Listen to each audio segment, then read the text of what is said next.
tal? ¿Cómo les va? Bienvenidos. Aquí comienza nuestro encuentro a través de COFA, Confederación Farmacéutica Argentina. Llega la farmacéutica Julieta Palou y preguntarte qué es la hipercolesterolemia. Hola Tete, ¿cómo estás? Bueno, qué interesante tu pregunta. Hoy vamos a hablar un poquito de lo que es el colesterol.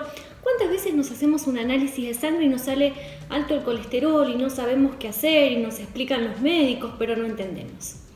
Bueno, el término correcto es dislipemia o hiperlipidemia. ¿Qué va a hacer esto? Consiste en la presencia de niveles elevados de lípidos en sangre. ¿Qué son los lípidos? Las grasas. Estas grasas incluyen el colesterol y los triglicéridos y son muy importantes para que nuestro cuerpo funcione. Es decir, tener colesterol y tener triglicéridos en una medida necesaria es algo completamente normal. Sin embargo, cuando estos niveles son muy altos, es considerado un desajuste metabólico que puede contribuir a muchas enfermedades, especialmente las cardiovasculares. Vamos a aprender un poquito de los lípidos. Para que los lípidos puedan ser transportados por la sangre, se tienen que combinar con otras sustancias llamadas proteínas y van a crear lo que llaman las lipoproteínas. El cuerpo tiene tres clases principales de lipoproteínas. Tenemos la lipoproteína de baja densidad o el famoso LDL. Es lo que comúnmente llamamos el colesterol malo, el que buscamos que en sangre esté bajo. Después vamos a tener las lipoproteínas de alta densidad o HDL, que es lo que comúnmente llamamos colesterol bueno, que buscamos que esté en niveles óptimos para protegernos. Y después tenemos los triglicéridos. La hiperlipidemia generalmente no tiene síntomas. Se determina por medio de un examen de sangre sencillo que va a medir los niveles de colesterol y los triglicéridos en sangre. La obesidad, la falta de ejercicio y una dieta con muchas grasas saturadas y colesterol y pocas frutas, legumbres y verduras puede contribuir al desarrollo de la hiperlipidemia. Sin embargo, fuera de la dieta van a haber otros factores que también pueden producir esta condición. Puede heredarse por condición genética, también puede ocurrir por una enfermedad hormonal como la diabetes mellitus, el hipotiroidismo o el síndrome de Cushing, o también puede ser debido a ciertos medicamentos, por ejemplo las píldoras anticonceptivas o algunas terapias hormonales. ¿Qué medicamentos se utilizan para tratar el colesterol elevado? Bueno, Tete, acá comenzamos con el tratamiento farmacológico, donde los farmacéuticos somos los protagonistas. El tipo y la dosis de los medicamentos dependen de los niveles específicos de lípidos en sangre y si la persona sufre otra enfermedad, como por ejemplo enfermedad cardíaca, diabetes, otros factores que la ponen en riesgo para enfermedades cardíacas. El tratamiento farmacológico es variado. Puede comprender el uso de estatinas, fibratos, secuestradores de ácidos biliares, ezetimibe, ácido nicotínico. Algunos de estos están en desuso, pero la estrella farmacológica son las estatinas. Las estatinas representan un conjunto de medicamentos muy efectivos para el tratamiento de las dislipemias, pero tienen un efecto adverso particular que hay que prestar atención. Generalmente se puede producir principalmente en ancianos, en personas con otras patologías, con alguna condición genética, pero este efecto adverso va a comprender el aumento de una enzima hepática que se llama TGP y esto va a producir inflamación del músculo o miositis. ¿Cómo vamos a controlar esto? Generalmente el médico cardiólogo, cuando da estatinas, va a medir los niveles de estas enzimas hepáticas en sangre para medir si el medicamento está generando o no efectos adversos. Después existen otros medicamentos que son los ácidos grasos como el omega 3, ¿sí? Tenemos los de origen vegetal como la chía, después tenemos de origen marino. Y estas se dan mucho para prevención o para niveles de colesterol bajos o que están al límite, ¿sí? Que están elevados pero bajo o al límite. Por ejemplo, las cápsulas de chía deben tomarse luego del almuerzo y luego de la cena. Es importante comprender que no debemos dejar de tomar la medicación ni dejar de seguir las pautas cuando los niveles de lípidos bajan en sangre, cuando se estabilizan. Solo debemos hacerlo cuando el médico lo indique. Y recuerden, cualquier consulta pueden acercarse a la farmacia a conversar con su farmacéutico. ¿Existe un tratamiento no farmacológico? Por supuesto, Tete, que existe un tratamiento no farmacológico y es el tratamiento principal y preventivo que debemos adquirir todos desde temprana edad. tratamiento principal va a consistir en cambios en la dieta, pérdida de peso y ejercicio. Solo si es necesario, el médico va a prescribir los medicamentos. Las dislipemias se tratan en primera instancia con cambios en el estilo de vida. Aunque existen distintos puntos de vista, hay consenso en que deben consumirse preferentemente frutas y vegetales frescos, que son ricos en nutrientes como vitaminas y minerales y abundantes fibras dietéticas. Por supuesto que una visita a un nutricionista sería ideal para que los oriente. Otro cambio importante en estos pacientes es el incremento de la actividad física que aumenta el gasto de energía y por tanto reduce el peso corporal. Por otro lado, va a incrementar los niveles de HDL en sangre, lo que también va a disminuir las probabilidades de padecer enfermedades cardíacas. Cuando hablamos de incremento de actividad física, no significa que una persona que nunca hizo actividad mañana tiene que salir a correr una maratón. Implica caminar algunas veces por semana, realizar media hora de una caminata tranquila, a una velocidad constante y de a poco ir incrementando según las recomendaciones médicas. También se debe promover el abandono del hábito de fumar, que incrementa el riesgo de cánceres y favorece la aterosclerosis. Los pacientes con dislipemias que fuman presentan mayores probabilidades de muerte por enfermedades cardiovasculares. ¿Por qué es tan importante tratarla y adherir al tratamiento? ¿Cuáles son los riesgos en el caso de no hacerlo? Esta pregunta, Tete, es fundamental y muy importante.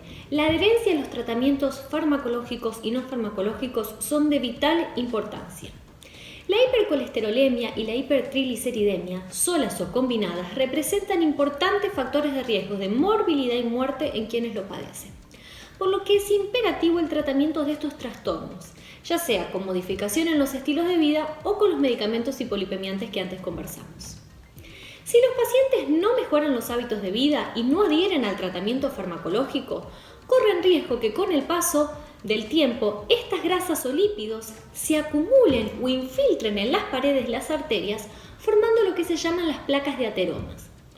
Esto se denomina la famosa aterosclerosis. A menudo la aterosclerosis no va a presentar síntomas, hasta que la placa se puede desprender formando una especie de coágulo o acumulándose lo suficientemente grave como para obstruir la irrigación sanguínea. Y ahí es donde ocurren los infartos, los accidentes cerebrovasculares, las enfermedades cardíacas. Y los riesgos son aún mayores en pacientes que tienen otras patologías como hipertensión arterial, diabetes, enfermedades coronarias y en los pacientes fumadores. Por eso es muy importante que se cambien los estilos de vida, que se tome la medicación y ante cualquier duda consulte a su médico o farmacéutico. Muchas gracias, Tete. Nos volvemos a encontrar la próxima. Gracias, Julieta. Si te duele, que sea de risa. Para todas las demás molestias, existe Sertal. El antiespasmódico que alivia malestares estomacales, dolores menstruales, digestivos y espasmos intestinales. Sertal. Qué felicidad sentirse bien. En esta época de la pandemia del coronavirus es bueno tener en cuenta las siguientes diferencias. Si tenés tos seca y estornudos, se debe a la contaminación del aire. Si tenés tos, mucosidad, estornudos y secreción nasal, es un resfriado común. Si tenés tos, moco, estornudos, secreción nasal, dolor de cuerpo, debilidad y fiebre leve, es una gripe. Si tenés tos seca, estornudos, dolor corporal, debilidad, fiebre alta y dificultad para respirar, padecés coronavirus. Como siempre, la recomendación, consulta al médico o al farmacéutico. Llega la farmacéutica María Elisa Pérez y preguntarte si se cometen muchos errores en la toma de los medicamentos. Buenas tardes, Tete. Muchas gracias por esta nueva convocatoria a conversar sobre temas que nos interesan. Sí, es muy importante la cantidad de errores que se cometen a la hora de tomar medicamentos. Y como son involuntarios y son eventos que se pueden resolver, creemos que es muy importante que conversemos sobre ellos para evitar volver a cometerlos. Uno de los más frecuentes es omitir la toma de un medicamento. En ese caso, cuando advertimos que nos hemos olvidado, podemos tomarlo inmediatamente, salvo que nos acordemos cerca del horario de la toma del próximo. En ese caso, se deja de lado la pastilla que se olvidó y se continúa con el tratamiento tal cual está indicado. También podemos recurrir, para no volver a olvidarnos, a las alarmas que tienen los teléfonos o los relojes y también a los organizadores que nos permiten advertir si hemos olvidado tomar uno. Siempre que recurrimos a estos organizadores tenemos que tener en cuenta que tengan espacio suficiente para permitir guardar las pastillas en el envase original. Esto hace que ese material con el que se diseñó ese envase original evite el contacto con la luz o con la humedad, que pueden ser situaciones que perjudiquen al componente del comprimido. Otro de los errores frecuentes es con qué líquidos se toma el comprimido. El único líquido aceptado para tomar los medicamentos es el agua. Muchos recurren a la leche o a los jugos para no advertir el sabor desagradable o solamente por una costumbre folclórica. Tenemos que saber y resaltar que el único líquido con el que se deben consumir los medicamentos es con agua y siempre respetar tomar por lo menos medio vaso de agua. No es suficiente tomar un solo traguito. Es muy importante tomar suficiente cantidad de agua para permitir que el comprimido llegue hasta el estómago y allí continúe su recorrido. ¿Cuáles serían los errores más frecuentes? ¿Podrías contarnos? Otro error muy importante y muy frecuente es partir las pastillas. Los comprimidos no deben partirse ni triturarse, nunca, ni masticarse.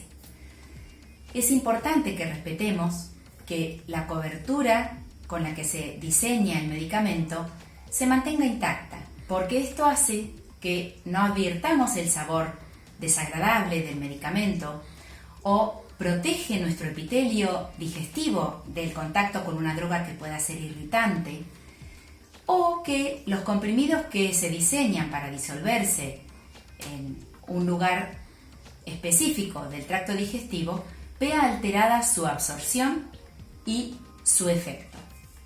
Muchos comprimidos vienen formulados para diseñarse de manera lenta y sostenida, de forma que no haya que repetir durante el día su toma, y si partimos o trituramos ese comprimido, este objetivo no se va a cumplir.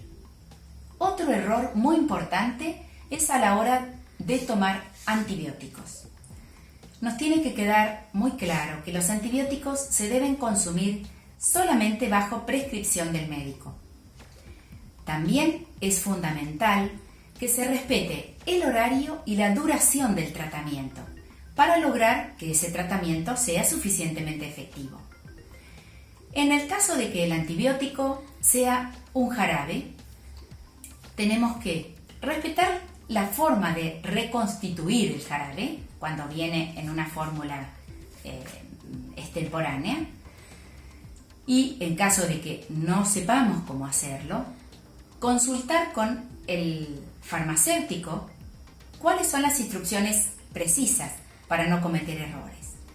Una vez reconstituido ese jarabe, debe mantenerse en la heladera hasta que se termina.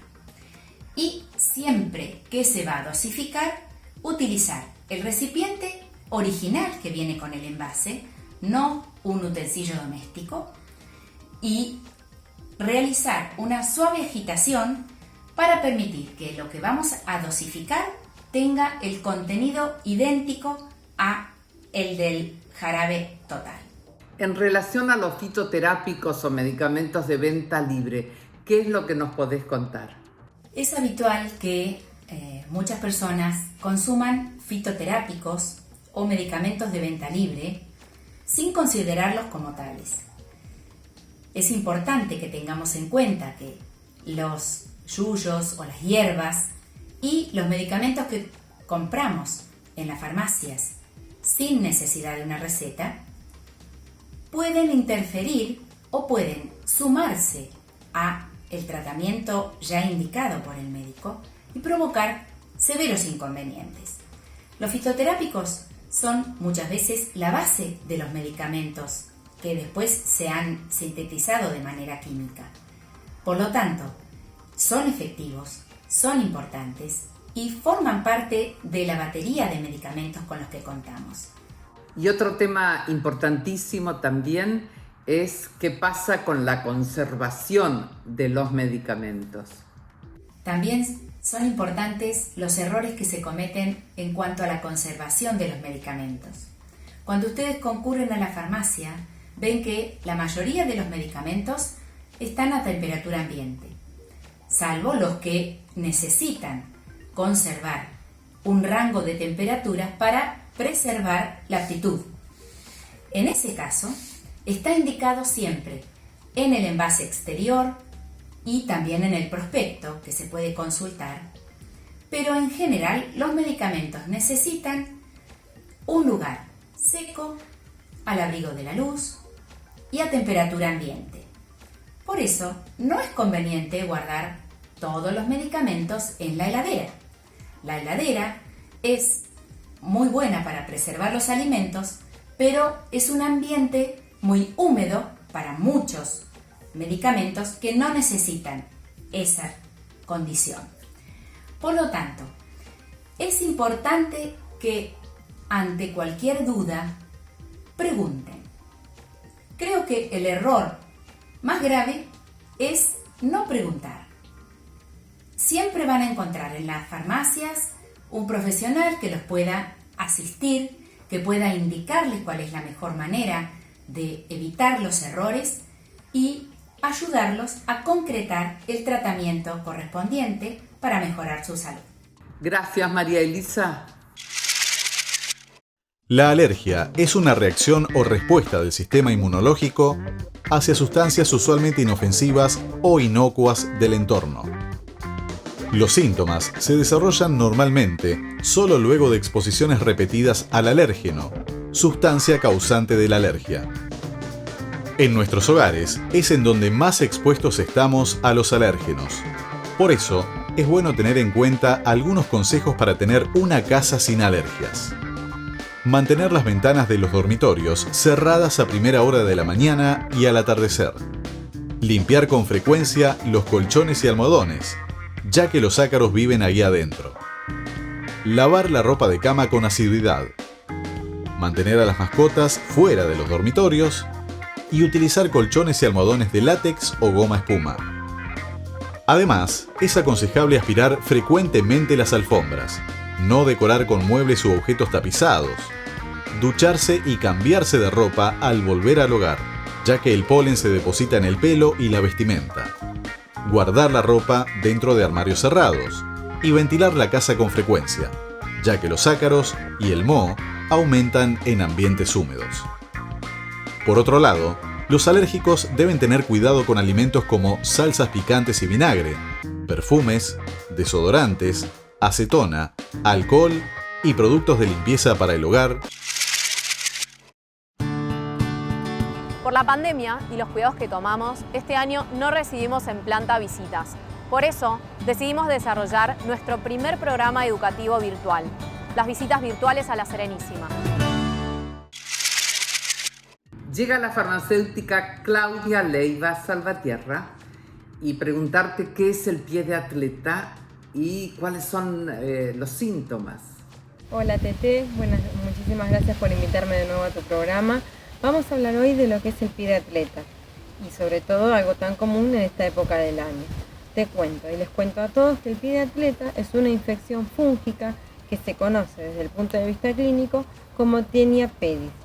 Estas se producen por dermatofitos, que son unos hongos que se ubican, generalmente prefieren desarrollarse en lugares húmedos o cálidos. Esos lugares húmedos o cálidos pueden ser vestuarios, duchas.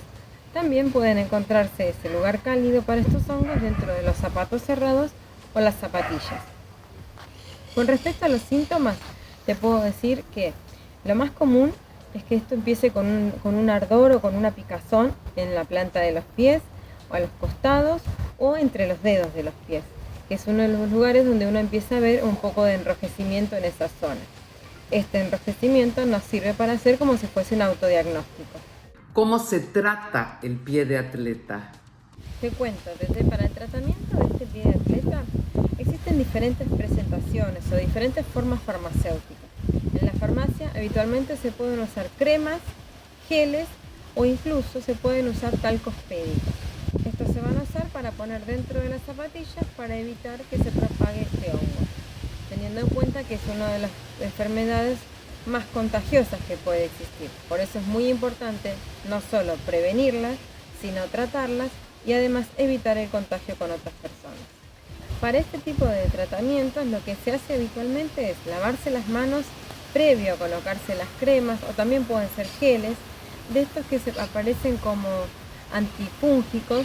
Dentro de las drogas más comunes que se utilizan está el clotrimazol, micomazol y el bifonazol.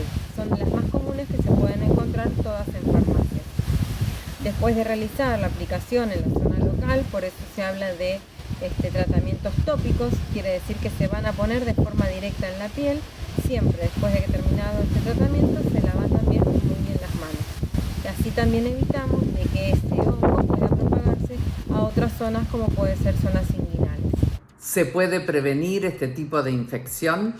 Si se puede prevenir el pie de atleta, sí, se puede prevenir el pie de atleta. ¿Cómo hacemos? Siempre debemos conservar los pies limpios y secos. Debemos evitar tener contacto con gente que esté contagiada.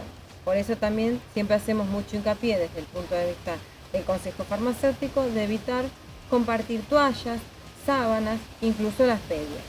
Lo ideal es el uso de medias de algodón, donde van a absorber toda la sudoración de los pies y evitar que quede esa zona húmeda. También tenemos que tener en cuenta que es muy importante para la gente con diabetes que debe cuidar mucho sus pies. Otra de las cosas para poder prevenir este pie de atleta es usar calzado cómodo, aereado, ojotas por ejemplo, o sandalias. Y en el caso ahora que todos hemos aprendido durante esta aparición del coronavirus, poder dejar las zapatillas fuera de casa y permitir que nuestros pies descansen un poco y queden al aire libre. Gracias, Claudia.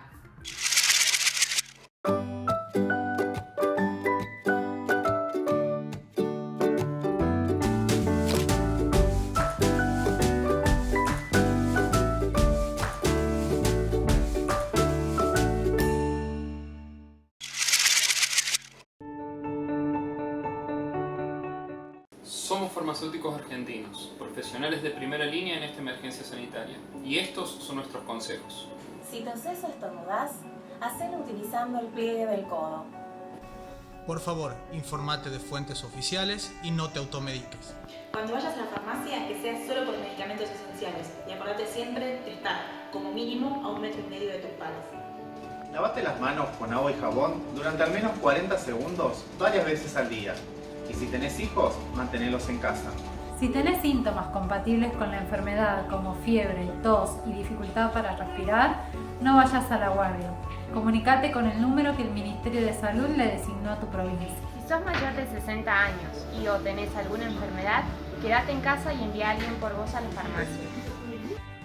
Trabajamos para garantizar el acceso racional a tus medicamentos. Ayúdanos a cuidarte y cuidanos. Solo de nosotros depende el costo que tendrá esta pandemia. Por favor, quédate en casa. Quédate en casa. Quédate en casa. Quédate en casa. Quédate en casa. Quédate en casa. Quédate en casa. Quédate en casa. Quédate en casa. Quédate en casa.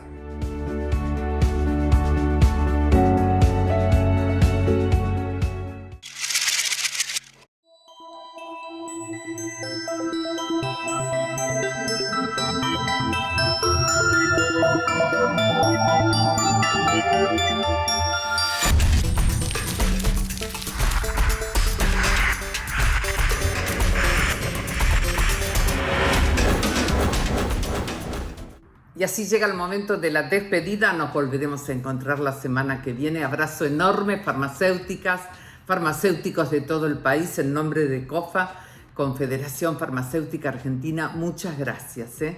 Recuerde, nuestro Facebook es Con Vos 24 horas. Chao.